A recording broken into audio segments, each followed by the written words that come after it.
Hey, we're back. Hi, everybody. It's Thomas and Wade here with the Setter Tales podcast. Welcome tonight. And we've been getting lots of questions and comments, and keep those coming. Let us know what you like and what you don't like, and some subjects that you may want us to talk about in future podcasts. Tonight we're going to do something a little different, at least for me. Um, You know, we're used to hunting pheasants, and that's kind of our bird that we know the most about. But we like to talk about other species of upland birds that some of the other guys hunt, quail, chukars. But have you ever been in the woods, Thomas? Have you ever been in the woods and heard this sound?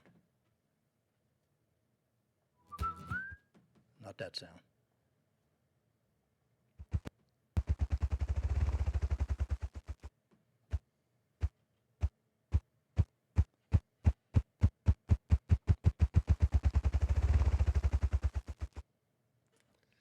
You know, not in Iowa. I haven't. I've never heard that sound. I'm guessing if I was in the woods and I heard that at home, Yeah. I'd probably start running.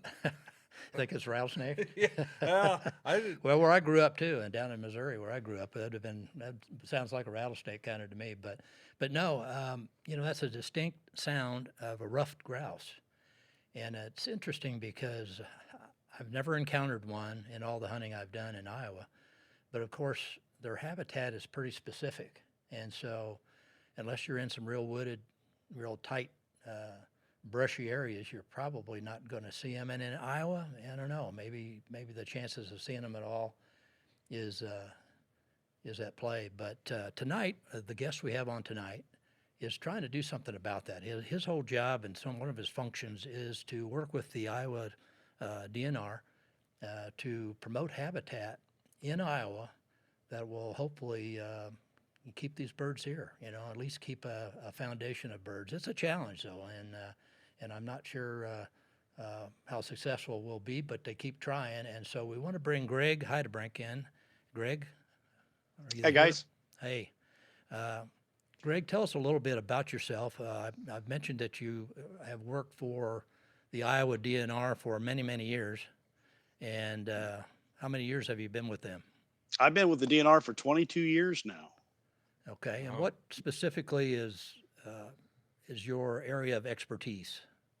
Well, basically, I'm a forester, and I get to help private landowners manage their woodlands along with working on state land at the same time. So Okay, basically, I get to help with forest management for many different goals. Landowners have lots of different goals, so I get to help them meet those goals, whether that be grouse habitat or oak regeneration or aesthetics. So I get to walk in the woods and help people. well, it sounds like it. Now let's focus in on the grouse and on the projects that you've got going. I think you'd mentioned to me before that like around 2005, you guys actually started doing yearly projects. Let's tell us what you're doing Sure. for Well, the habitat. what really got started is we were noticing the lack of habitat, the lack of what we call early successional habitat, which is that really brushy, thick stuff. That's the stuff that grouse need for cover. And we are also noticing that we are losing our oak resource at a fairly rapid rate. So we wanted to actively get active management plans on all of our state land areas in Northeast Iowa. So we really kicked into gear these getting the plan put together, the landowner goals, which would be the area manager. Um, so as of right now, we've got about 12,000 acres on many different state land areas, active plans. And in those plans, grouse management was one of the major focuses. Um, Many decades ago, a lot of cattle left Northeast Iowa. And when that happened, those open pastures got really brushy and really thick, which was great habitat for grouse. Well, now all of that thick, brushy habitat is now pole sized or log sized, which is no longer great habitat for grouse. So we noticed that and decided we'd better start doing some cutting to get that thick, brushy cover. And so the plan has certain areas where you move from one area to the other area each year. Right, And right. So the plan has four main management goals. Um, early section successional habitat, which is that grouse habitat. Even age management, which is what we use to manage for oak or shade um, intolerant species. Uneven age management, that's your maple basswood forest type. Those are trees that can grow in the shade. And then we have an area that we call view shed, just highly sensitive areas that we don't want to do any heavy active management on. So in that plan, we break those all out by stand, and then we will basically put a schedule together and say, okay, this early successional stand, we're going to cut this year. And then in 15 years from now, we'll cut it again. We have all of our early successional stands, or had all of them, on a 15-year rotation. So ideally, on a management area, we would break all of that early successional habitat into three groups. So we would cut an area this year. 5 years later, we would cut another area. 5 years later, we would cut another area. And then the next 5 years, we'd be back to the first one. So that keeps that habitat in really thick, brushy cover. We've found that maybe we're going to hold those a little longer because grouse are using that early stuff, but they use some of that pole size habitat too. So we're looking at more like a 30-year rotation. So we'll cut those areas every 10 years now. have you ever been up there to any of those areas? I've been up in the northeast Iowa area doing a little hunting with the tree dogs, but I have not hit one of those areas. I have not. So no upland hunting up there is so to speak, but it is kind of on the bucket list of Yeah, maybe yeah. a fall hunt and What? Yes. Now, so as far as, I guess, we always talk about the results. What was, or is it? Are you seeing any bird numbers? What? And maybe they're Unfortunate. there. Maybe they're there, and you're just not seeing them too. But Well, that's just it. They do counts, or try to do counts every year, where a drumming survey, where they go out really early in the morning and they walk a route and listen for drums. I've got data from 2010, between 2010 and 2013 or so. They heard 26 different drums. I think 2010 they heard two. 2011 they heard 12, so that was a really good year. And a lot of that varies on weather conditions, wind, things like that. um, but unfortunately, the last few years our numbers haven't been great.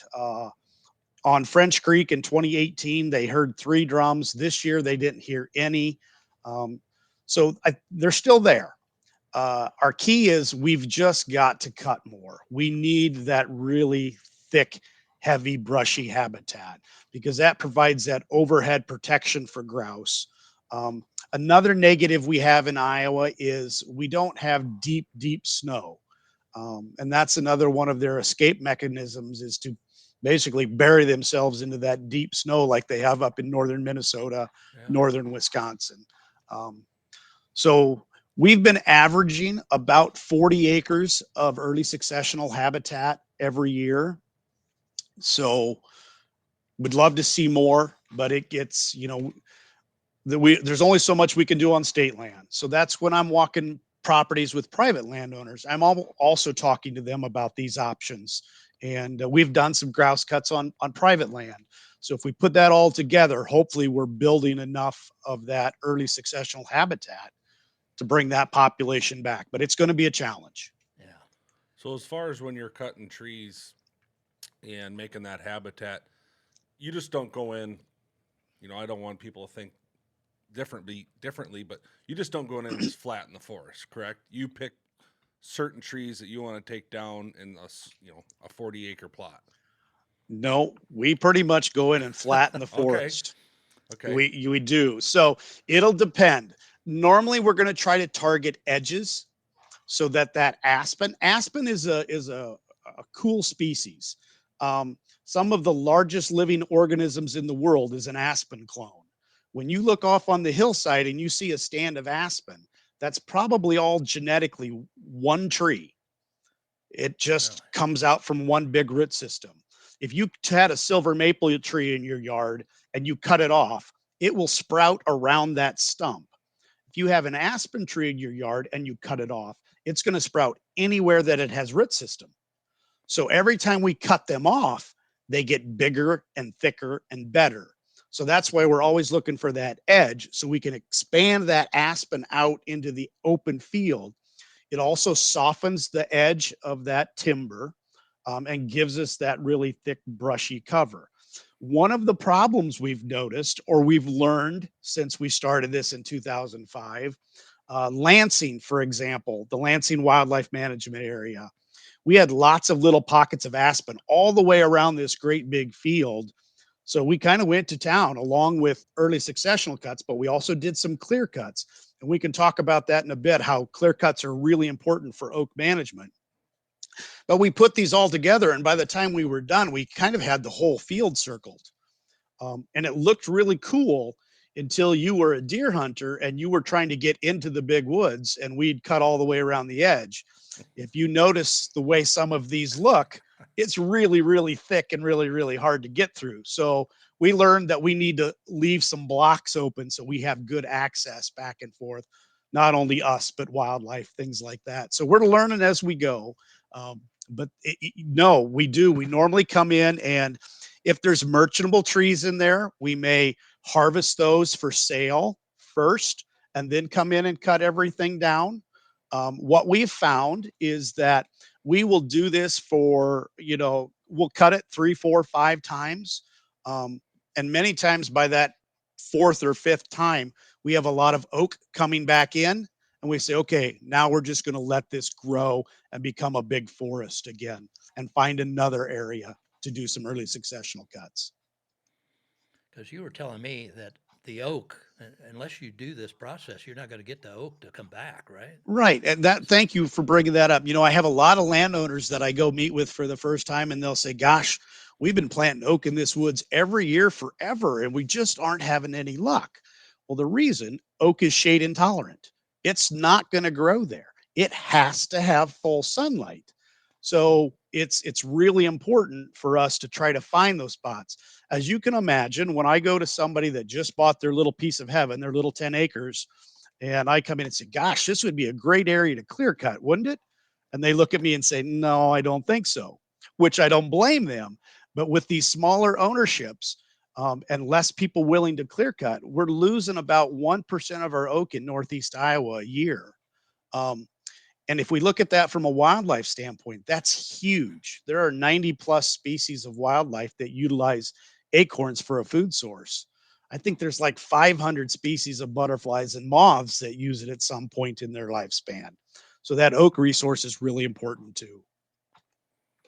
So, as far as oak and their acorns, I noticed since we're talking about them that Sure. my parents have a pretty large area of oak in their backyard in town. Mhm. About every 2 or 3 years, it'll produce acorns or a good hatch or a good Right. mess of acorns, and then Yes. random times you never see them. Absolutely. And that's going to vary by species. Bur oak, for example, normally every other year, every 2 or 3 years, you're going to have a reasonable acorn crop. White oak, red oak, it may be every 4, 5, 6, 7 years before you have a good acorn crop. That's why when you're planting oaks on your property, it's really important to have many different oak species, because the year the red oak aren't producing, maybe the white oak are. Um, Not only for oak acorns, but for anything we're doing now, diversity is really important. And that's why these management plans are so important. We not only want diversity of species, but we're trying to get diversity of size classes, because grouse need that younger size class. Well, there are other species that need that middle to large size class. A lot of the neotropical migrant birds need big, dense, thick forests. So we want to have that on the property too. So we're trying to balance a lot of different things. now, getting back to the clear cut and what you had mentioned, it's pretty interesting. If you, it looks like maybe the derecho came through. When we had the derecho here a couple Right. years ago in Cedar Rapids, it looked like maybe somebody had clear cut our the city. But you have Right. a couple pictures, I think, of Yeah. Well, if you could do the clear cut and plant picture, that might should give them an idea. So that's a clear cut. And this isn't really designed for grouse management. This is designed for oak regeneration. Now, for the first 15 to 30 years, we're going to get really good grouse habitat out of it. But you see everything that's been cut down, and then you see those white tubes. Those, each one of those tubes is a tree. So we've planted many different species in that clear cut so that we can start a brand new forest. That's one of the tough sells as a forester. In Iowa, we're real used to looking at 1 year rotations. Well, I'm looking sometimes at a 200 or 300 year rotation. So that looks great to me because I know what's going to turn into, but it's a little messy for the first 15 or 20 years. I'm trying to think how walking through that. Maybe It that's why I've never tried to grouse hunt before. Is I Well, yeah. wa- If you know, if Will had a chance, if he could pull up the grouse habitat photo here in a bit, there you go. That's what we're looking at for grouse habitat. okay, so that's Um, what you hope to get after. that's what we hope to get. Now how many years will it take to get to that point right That's there? probably pretty young. That's probably about 4 or 5 years old. Okay, And we'll keep that growing until it's, anywhere from 20 to 30, I'm guessing is what we're going to be looking at. And then we'll come in and we'll cut that all down again and start it all over. That's what we were talking earlier. Yeah, if you're bleeding and you're swearing, you're in good grouse habitat because it's thick, rough cover. so grouse guys may not be quite right in the head. Maybe I don't know. Uh, There is that. no, I know some guys are very passionate about that, and they love to grouse hunt. I know most of them that I know locally or in our area seem to go to Wisconsin and Minnesota and that kind of thing, where I'm sure the numbers Right, are right. pretty high. But yeah, it'd be really great to see them come back. And now, my understanding is, I think we were talking before, Greg. You actually are a hunter. I mean, you're a grouse guy, right? Or at least I, you've I, tried it a I, few times. I've tried it a few times. The guy I hunt with, a couple of his famous slogans are "It gets better from here, boys," and we've been through the worst of it, which it never Yeah. gets better, and we've never been through the worst of it. Well, you need that Um, motivation, I guess. There's always right, hope. You need that hope. you got that hope, yeah. But one of the areas that it was on Coon Creek, just outside of Decorah.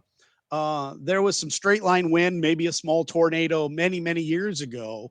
So we had close to a 20-acre blowdown.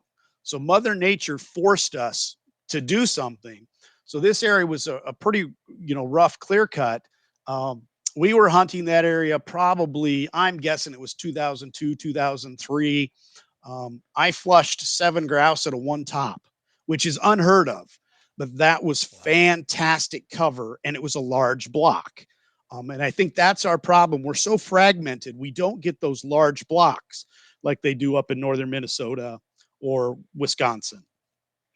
But that was really good cover. And um, that's rare to see that many birds. Now, But if you're hunting, we talked about woodcock too. sure. This is Yeah. right up that avenue too. Woodcock like this thick, lowland. If they like it down closer to the rivers, if they can. But you'll flush lots of woodcock out of this habitat too. Then you look at the non-game species. There's cuckoos that use it. The eastern towhee uses this habitat. Some of the warblers use it. So it's a really good habitat for lots of different species. Now, is there any indication that the derecho that we had a couple of years ago, did that create any of this habitat that you're mentioning? Has it done Well, that, do we think, in it, it places maybe? It would have, but I just don't think we have grouse in those areas. Okay, What the derecho probably did, if we're going to try to put a positive spin on the derecho, which is hard to do, sure. but we opened up lots of forests, which means we got a lot of sunlight to the forest floor, which means we may have some chance to grow some oak in those areas. But habitat wise, it's going to affect these non-game species and woodcock coming through. I just don't think we're going to see a lot of grouse in where that swath went through. If it came through northeast Iowa, sure, it would Yeah. be Yeah. very beneficial. Well, this last one we had went kind of north up Yeah, to, yeah, I I did don't know if see. Yeah, don't know if it got that far, but it was up there, probably up around where you're at, up there sure. in Yeah, it did. It's kind of Charles stopped City. right before Charles City. Yeah. Wow. Um, Well, that's interesting. I mean, it's just now the drumming, which is the famous thing for grouse. Mhm. That is, as I understand it, that's the male in the spring that's trying to say this is my territory, and he's looking for mates. He's looking for hens. Is that pretty Y- much what he's y- doing on that log? Yep, and he gets up kind of on a log, his drumming log. He stakes out his territory, and then, I think a lot of people think he's actually hitting the log, but it's just his wings that are making that sound. And then they'll strut around and do their thing, and it's pretty cool if you hear it live in the forest. It's really I neat. was going to ask you if you've ever seen one doing that. I mean, I'm sure you've heard it, but have I you ever? I've never seen one. I've heard many of them.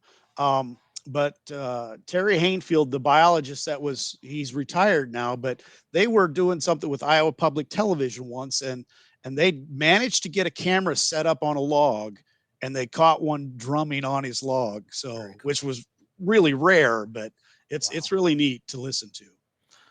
So So if you're doing upland hunting though, is that you're going to be your choice? Are you going to go after a grouse or a pheasant, or Oh, do you like I to kind of like it diversify? all. Okay. I kind of like it all. You know, uh, like Gary, the guy that I hunt with, grouse, it's kind of up on that pedestal. It's kind of Right. one of those birds. Um, so I deer hunt in northern Minnesota periodically, and that's really fun up there because every morning you're walking in or walking out, you're kicking up grouse because they're just pretty thick up there typically. Now, I don't know if you've heard of the grouse cycle. Grouse do cycle, so they kind of climb and then that population will crash, and then it'll be a few years and it'll start to climb again. Um, I'm not sure we experience that. I think we're far enough away from the main habitat in Iowa, but I know in Wisconsin and Minnesota they do. But so And as it, fa- I'm so as sorry. far as hunting in Iowa, mhm. do are there people going up to these clear cuts? They know where they're at, and are they actively searching for grouse, even if they don't know? They don't know what they're looking for or where to hunt. And just new Yeah, people, but absolutely. There's a few diehards that now we haven't hunted Northeast Iowa for a few years, just because the numbers are so down. Um, but you could always get on woodcock up there in the fall. But yes, there are a handful of diehard grouse hunters and woodcock hunters that hit these areas, and if anybody wanted to, I mean, I can show them where some pretty rough stuff is at. Well, if you're out there, if somebody's out there and has hunted grouse in these areas recently, we'd like to hear about it. yeah. So yeah, let us know.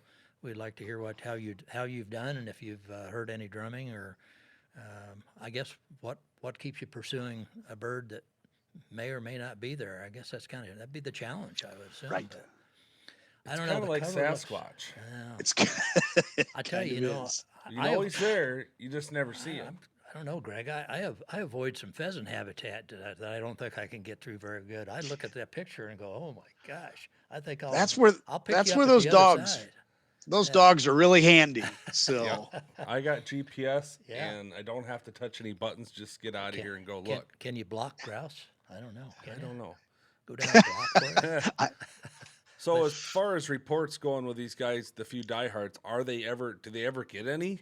I mean, have you heard? I would have to say they'd have to have seen them or know there's some there. I mean, everybody's got their honey hole. right, right. I can't tell you that for sure. The guys I know, especially in the last few years, they just have kind of backed off hunting them. But there's still some there. There are, but I haven't hunted them for a few years now, so we'll go chase some woodcock. But yeah, yeah. So when you're up there doing your projects, I suppose maybe there would be a time when you would maybe happen upon them too, perhaps up there when you're doing the absolutely, projects. Okay. yeah, I'm in the woods, you, you know, 4 or 5 days a week if I can be. So yeah, that we will run across Well, Well, you let us And know when you in the next when you're up sure, there.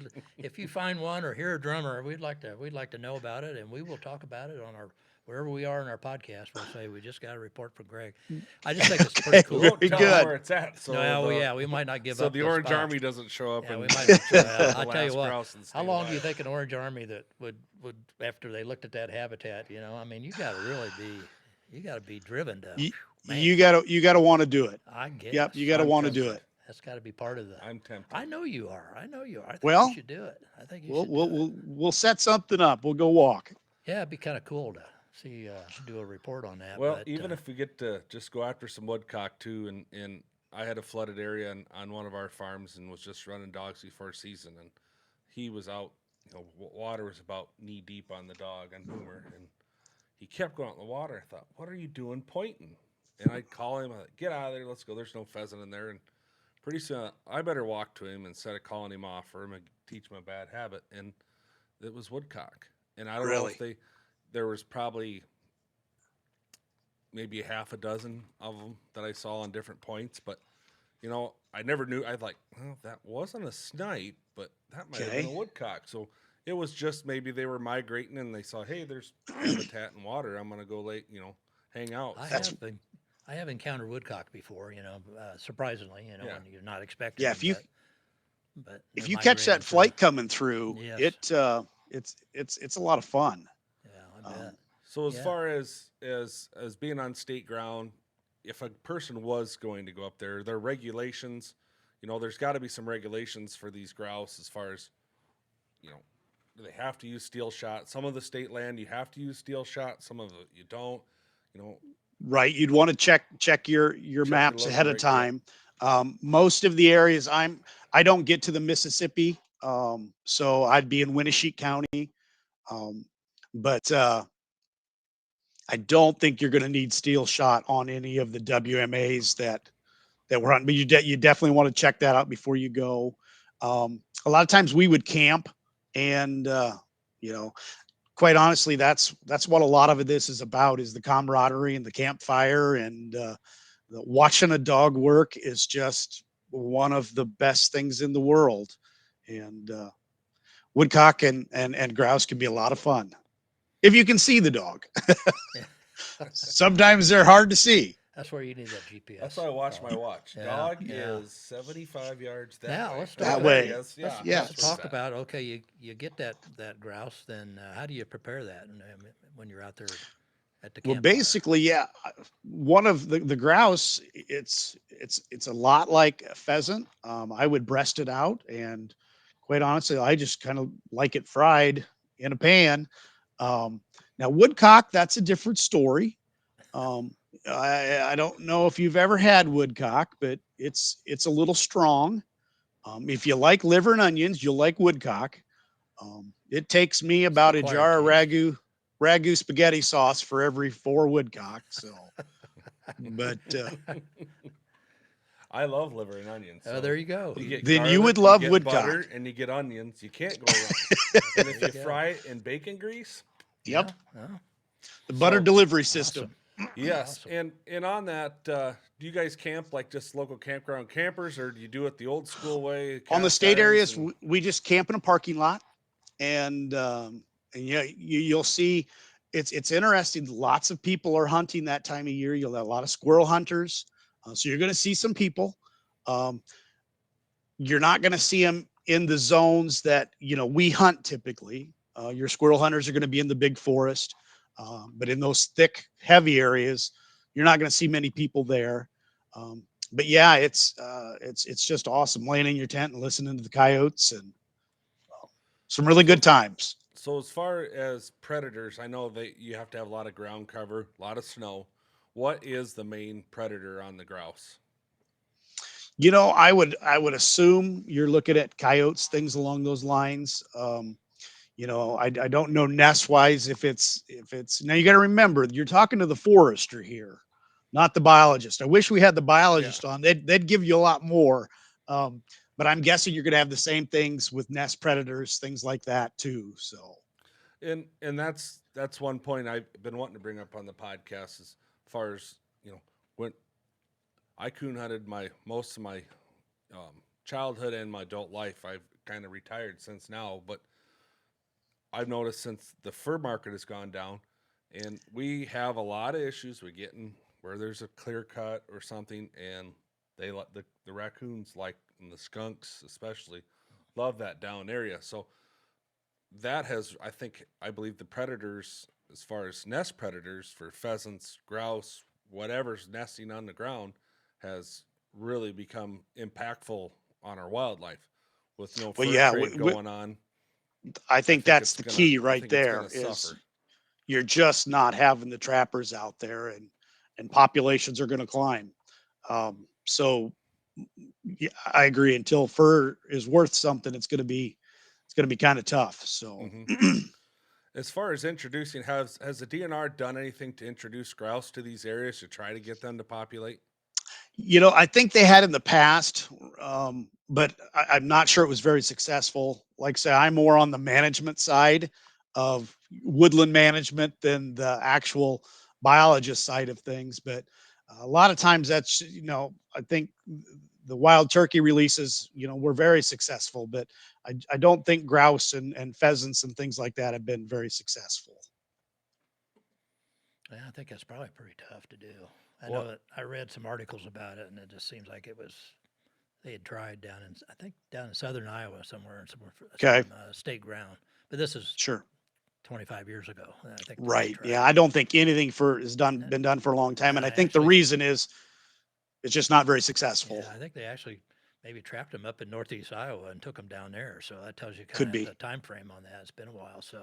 But so you think it's been about 8 years or so since you've actually kind of encountered grouse up in those areas where I you haven't used to hunt? I haven't heard a drum for a long time, Okay, but okay. yeah, it's probably been what is maybe not quite that long, but yeah, 5 6 years for sure.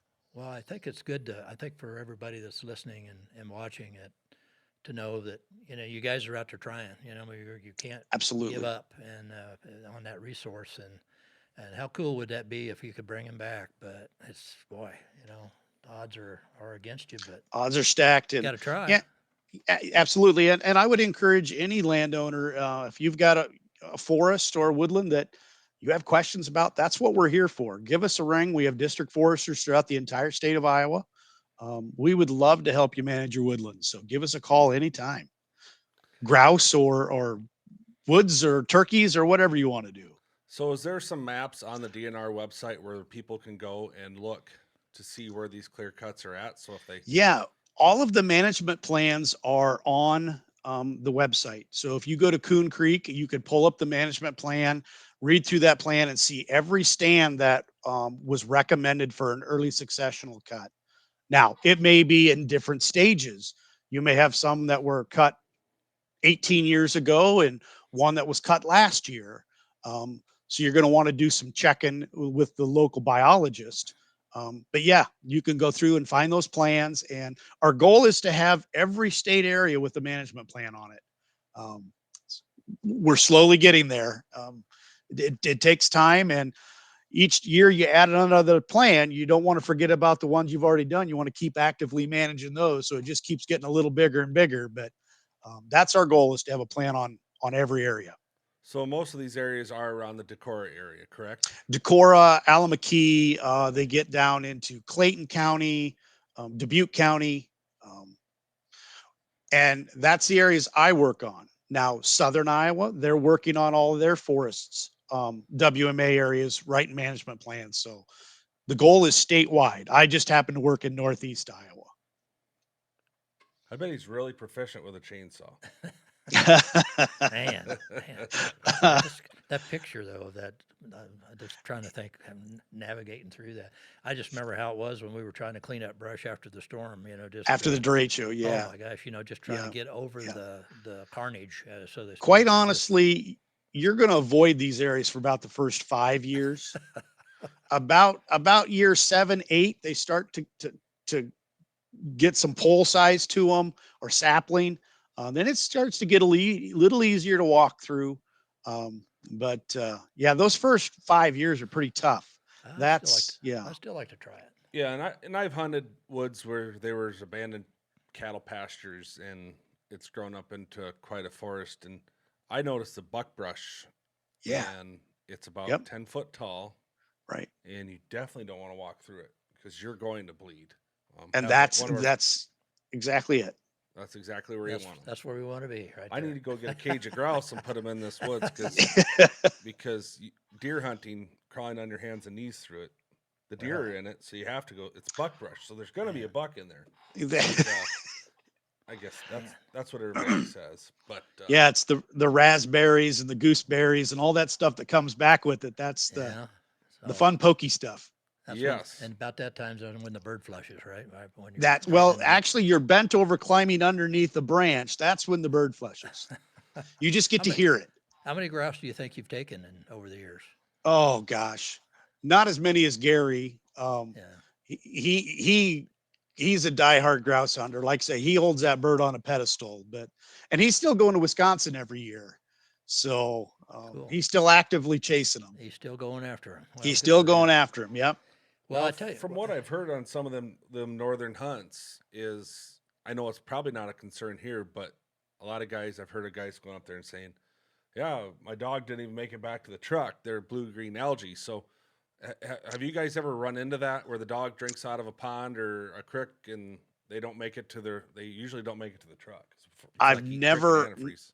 I've never heard Gary say that. So, Okay. but when he's up there, it's pretty darn cold. So I don't know Yeah. if that has an effect, Yeah. but I've never heard him say that. So Yeah, that's just one of the grouse tidbits I've heard from people that go up early in the fall sure. before it gets cold and before pheasant Yeah. season here starts, and that's always the concern. They And, carry a water bottle around, keep the dogs really hydrated, so they don't Hydrated. go to that water, Right. or they avoid that. So it needs to be high and dry for these grouse, though. They need to. Y- You're going to see these on more of the upland. Now, like say the woodcock, they're going to be down towards those wetter creek brush, bottomland areas. Not that you won't flush one up top, but yeah, your grouse are more of an upland species. They're not going to be down on the wet bottoms. So I have heard. I know you're not the biologist, but you're up Okay. there. You're. I have heard the rumor of prairie chickens up in northeast Iowa too. I don't think prairie chickens. Okay. Now they have prairie chickens out in the Luss Hills, or that I think they've been working on, Okay. but not in northeast Iowa. Okay. Not that I know of. Well, if you see one, let us know. I'll report that also. Yes. Well, it's been fun, and it's just having never hunted grouse and not knowing a lot about them, it was just been nice being able to talk to you, Greg, and talk a little bit about the forest and the projects you guys are doing out there. I don't think a lot of people know that, and so it's kind of nice to hear that you guys are out there working at it and hopefully saving this species from extinction, I guess, and at least in Iowa, and doing what you can for it. But anybody that's got questions, anybody that has any interest in learning more about what you guys do at the D.N.R, they can reach out to you or one of the other foresters in their Absolutely. areas and find Go out. on our webpage and type in forestry, and it'll bring you to your district forester, and call with questions. That's what we're there for. All right. And one thing, it is nice to kind of advocate for you guys a little bit too. If somebody goes around these areas, especially in the fall, everybody likes going and looking at the leaves, especially in the hills. And, they think you guys are just out there flat in the forest. And That's why we have field days every year. One of my favorite field days is at Yellow River. We have clear cuts that range from 1 year old to clear cuts that are almost 40 years old. And it's fun to watch the faces as they start from the year 1 to the year 40, because you bring them into a 40-year-old clear cut and it's like, well, yeah, this is what we want. Well, you're standing in a clear cut, and it's hard for them to believe that. But if we want oak on our landscape in northeast Iowa, for sure, southern Iowa is a little different beast. We have to do some form of even age management. So, and I always tell people when they say, "Oh, the DNR did this, the DNR did it," why in the heck did they do that? They're always going to call us and ask us. They're always going to do it for the benefit of the land, benefit Absolutely. of the wildlife, benefit of water Absolutely. quality. It's natural resources. That's what you're there to benefit. That's what we're there to do. Yep, Not just you betcha. yourselves. And so that's good to have you on here and advocate for the DNR, because I think sometimes it could get a bad taste because people don't go to. it's iodnr.gov, correct? So Yeah. they don't go to the website, they don't go to the field days, they don't read about it. So Come it's call nice us. to have you. Nice to have you on here to advocate for that reason too. So Well, we good. appreciate it. And like say, anybody ever has any questions, just give us a call. And Okay. if it takes a field tour, I'll get you out there and show you what we're doing. Greg, it's been our pleasure to have you Yeah, I tonight, appreciate and it. we'll check back in with you down the road to see, how things are developing. And I just have that interest to check out and see what's going Well, on. you can take me up there when if I try this fall. But I'd probably have to take a week to learn to fall down gracefully Well, versus just falling I down. could probably show you a few things about that. I don't know about the graceful part, but you know, it's kind of interesting. The grouse guys talk about, they count the number of flushes, and when you get to be my age and you're still doing the upland thing, um, and the habitat is such, you, you're going to fall probably a few times. At least I do. And the guys that used to travel with me filming the show that we were doing, Setter Tales. Well, I think about every episode I took a header, and most of the time, unfortunately, it was on film. And it seemed like they like to put that in the edits. I don't know why, but Well, I'd it seemed much like it did. rather fall in the long grass, the switchgrass, than I would in the middle of the woods. That's true. And I've done both. And No, I just think it's kind of a neat story about, knowing that there at one time there was a large rough grouse population in Iowa, and there still may be some. And that's kind of that part of the lure of maybe trying it to see if you can even find one. But and you remember, we talked about that this morning. We kind of have a pregame call day before, morning of, just to kind of talk about what we're going to talk about tonight. And remember, in 2005, 2006, we were in the same boat with the pheasants. yeah, that's So right. I actually saw a brood this morning, and they're already the size of a partridge or bigger. So they were an early hatch. They looked really healthy. They tried to fly actually a little bit. So close to a place I like to hunt. So Wow, it's 100% man. success there. So That's good news, and I've been hearing that from others too. So hopefully we'll have this fall the numbers will be up, and that's always good because, like you said, it hadn't been that many years ago that we thought maybe we had seen our last pheasant, as well as right now where the situation with the grouse. So, but D.N.R. and good organizations like Pheasants Forever and other habitat organizations trying to do the work that they can keeps it going, and so. and I believe there's a Rough Grouse Society in Iowa too, as well. They have a chapter Actually, there here up is. in Northeast Yeah, Iowa. there is. I was And kind of. I'm sure, they probably fund a lot of these, help the DNR fund a lot of these projects. So make sure you look that up too. That's a big thing with all, everybody hunts. We hunt state ground, we hunt private ground, but without organizations like Pheasants Forever, Rough Grouse Societies, stuff like that, a lot of these opportunities can't be, the big upland properties and water quality and all that, they're not supported as well. Just our hunting license doesn't just go to everything like that. So Yeah. make sure you do support your local chapters of Pheasants Forever. And if you're in Northeast Iowa and you're watching, they have Rough Grouse Society up there. They're really trying hard to bring it back. They're not. It's not a 2-year plan. Hey, let's knock a bunch of trees down. In 2 years, we're gonna have. You can go out and shoot your limit of grouse. That's not what it is. But in 10, 15, 20 years, who knows? Well, hopefully you'll be hunting some of that, some of that clear cut. Yeah, I think in about I- 20 years, I'll be Yeah. kind of like, hey, you guys push the dogs through. I'll Yeah, block. yeah. That's gonna be where I think I'm probably gonna be in 20 years. I I hope not. I but tell you what, though, I'd like to try it. Maybe I don't know. I probably would change my. I'd probably get there and go, "What the hell was I thinking?" well, and we were I'd talking like to try it. the last podcast. So the biggest hill that we usually climb is the road ditch from the field, and I have done some coon hunting and squirrel hunting up in Northeast Iowa with the dogs, and it's definitely a different terrain. It's up and down. There's not a lot of flat spots until you get to the bottom, but that's part of the adventure, I guess. And it's nice to have a dog that gets out and hunts. So you can oh, okay, well, That'd be fun. she's up there. I'm gonna walk another 100 yards and then let her It'd be fun spread to out s- again. And It'd be fun to say that you saw one or yeah, and that flushed would be. one, I guess. I guess if I did shoot one in Iowa, that it wouldn't be eating it. It would be going on the wall for Oh, sure. yeah. bet. Absolutely, absolutely. And so anyway, it's kind of good to get that story out. We don't talk about, you know, grouse that much, so it's kind of fun to get a story out there and get people kind of talking about it. And You know, there, I've had some chances to go up in Minnesota and Michigan. I just haven't taken the guys up on it. I guess part of that was I just knew how rough the going was, and just didn't think, I'm not sure that's probably for me. But I don't know. yeah, and everybody goes, why don't you take a trip here, there, and yeah, I do, but there's something about pheasant hunting in Iowa all fall that, especially now, that just kind of like, do I really want to leave this and go somewhere else? But I know we've been talking. We're going to have some plans to try different places this year. Definitely get some get some good show content to talk about what we're doing. And if anybody out there that's listening, watching, if you have anything that you would like us to bring up to the show, something interesting you want us to talk about, we'll do our research, get a guest in here, anything you'd like. We have a bunch of good guests lined up yet.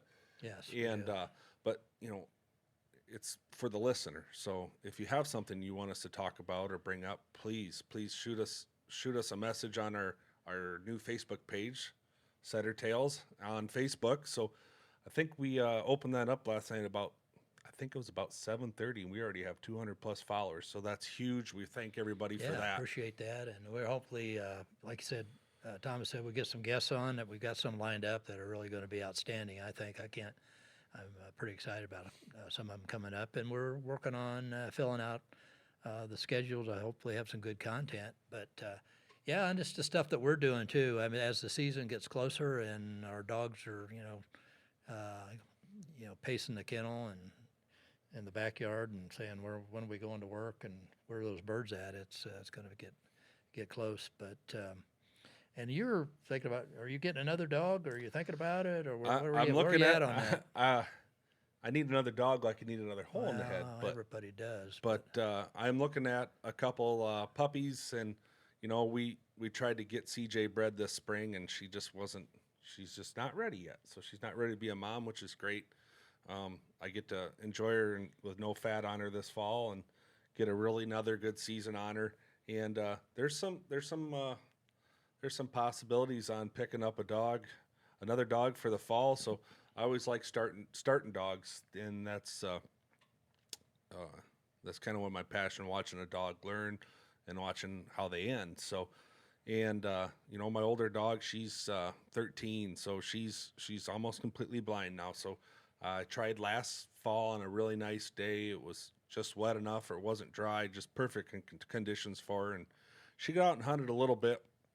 And it was sad to see her to kind of come up and say, "Hey, I'm good with just feeding and running around the yard and chilling out." So, and with a lot of the mentor hunts, I think that we have lined up, and a couple of the adventures I'm hoping to take, it wouldn't be a bad idea to have that third dog box hole full of something that I can carry. And I have enough collars, so if you have enough collars, Wade, and enough holes in the dog box, you better keep I'm them sure filled. it's going to be one of them GPS collars too. Yeah, it is. I do have one there. So there he goes again. And we're going to do some review on what I carry in the field versus what Wade to carry in the field. I do have a new 200i Garmin that I just got a call today that it is in, so it'll be sitting in the chair learning that.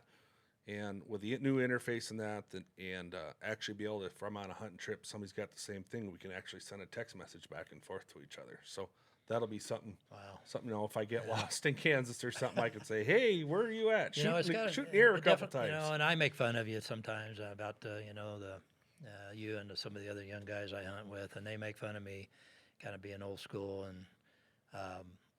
But the technology is really incredible. It really is, and some of the things in the watch and the things that you can do, and it's just a lot to take in. But it's kind of going to be fun to see you adapt to it and see what you do with it. Well, when I was a kid, we didn't have that. You give me all your old stuff that you're not using anymore. Give. Did you hear that word? Give. Well, you don't want it laying around. I remember as a kid, when Dad was hunting with our, we just had the old Initech. That's who had them. It was an Initech, and you had to hit it about 10 times before the dog finally goes, "Oh, are you trying to tell me something?" And then coon hunting the old tracker, and you had to get the big wings out, and you had to have a backpack, and you're sitting there walking around in circles, and the louder the beep got, the close that's where the dog was headed. You didn't know the direction of the dog. Really? You know, Wow. you didn't tell you, oh, he'll look at the percentage on the little dial and says, well, that's 70%. Man, what's he doing wrong? He's about a mile out there. So you had to use a little math skills then. Yeah, had to- so you had to use your little orienteering like I learned in Boy Scouts. I don't think I remember that much anymore. I just know what side the moss grows on the tree and sunsets. Now the Garmin does all that Yeah, for you so, now, so. you know, it's evolved so much. And then we had the handheld tracker where it would, the beep, the little LED screen would, if they were close, it'd be full long, all the lights would light up. So if he was that way and was really far away, you get maybe just a pulse of the little red light. And to this where I can just do this or look at my watch and know exactly where that dog is with a topo map and I'd like to share some. We'll share some of that, Yeah, some of the that's gear that we carry in our pretty neat dog stuff. boxes, and I think that's just something that we want to share as well. And if like I said, if anybody has any suggestions for the show, anything you want us to see, I think at some point we're going to probably try and have a dog sitting here between us once in a while if they can sit still. You know, setters have an on and off button, and it's not. It's great always that on you or guys off. have all these ideas, but then I have to follow through on them. Well, and that's another thing we thank Will for doing all this. We're the but- idea guys. Make it happen. No, we have a young dog, Ruthie. You know, we have Ruthie, and I think we're gonna maybe kind of use her and put her through some training stuff that we're gonna be talking about, and just kind of her as our test case, so to Yep. speak, to see how she develops and kind of track her from phase to phase to see how she's doing and how we're doing. A lot of that is just putting the time in, as Yeah. you know, it's putting the time in. And, you know, I've had people say, gosh, I wish my dog did that, or how long did it take you to get your dog to hunt like that? And, I don't know, it just takes lots and lots of time and lots of hours. But, you know, if you're really, if you love it like we do, then you really don't think of it in those terms. But yeah, it's especially with young dogs, you got to stay with it and you got to put the time in. Yeah. And when people ask me, how did you get that dog to do that? And I just say miles and miles and miles. And usually, you know, when you hunt a young Outstanding dog, you don't handler. get to shoot very much. So when that opportunity comes, you got to you at least get the old dogs out once in a while and brush up on Yeah, your well, shooting and I so you learned a know what long you're time doing. ago, let the dog kind of do his thing, and me not to get out of the way, stay out of the way most of the time. But yeah, so we got some cool things I think that are coming down the pike here with the podcast, and it's evolving as we go, and we're getting some good guests, and we'll get to talk about some things that hopefully you all want us to talk about, and so let us know. We like your input and feedback on what you like and don't like, and look forward to seeing you again next week. Yeah. And we'll keep updated my Facebook, Wade's Facebook, and our Setter Tales Facebook page. We'll all share it too. So Check out the podcast Facebook podcast page, and it'll give you the guests that are coming up next week. We've got Matt Davis with Final Rise. Final Rise. Yes, I couldn't remember what it was, but he's coming on, and he's got a really neat story. So Yeah, hopefully we're he'll excited about that. talk to us about hunting in Utah and some other places. So hopefully you can tune in next week. We'll see you then. keep their nose in the wind.